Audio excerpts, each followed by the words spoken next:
warahmatullahi wabarakatuh. Selamat datang kembali di channel Raung Nanggro. Kali ini kita akan mengulik atau melihat sejarah kapal PLTD Apung yang saat ini sudah menjadi sebuah museum di kota Banda Aceh. Menurut sejarahnya, sebelum datang ke Aceh, kapal ini pernah bertugas di Pontianak pada tahun 1997 dan 2001. Kemudian di Bali tahun 1999.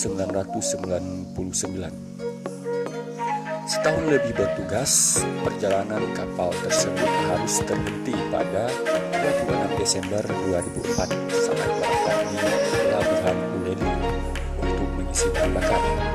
Tiba-tiba tsunami datang menghantam dan membawanya ke kampung Kunir Langcut yang berjarak sekitar 4 km dari bibir pantai.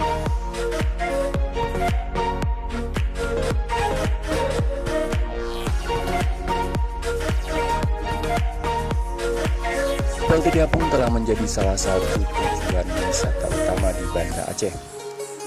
Wisatawan hampir saban hari berdatangan ke sana, baik lokal maupun turis mancanegara. Kini situs ini telah menjadi sebuah museum unik di lambung kapalnya. Pengunjung yang datang bisa masuk ke dalam dan melihat aneka data.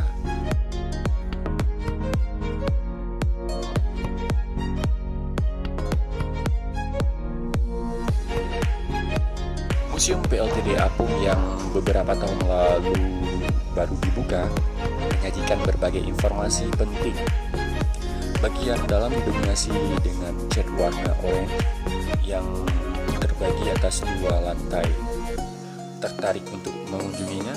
Silakan ke Banda Aceh, tepatnya di Desa Blangcut, Provinsi Aceh. Sekian, terima kasih. Assalamualaikum warahmatullahi wabarakatuh.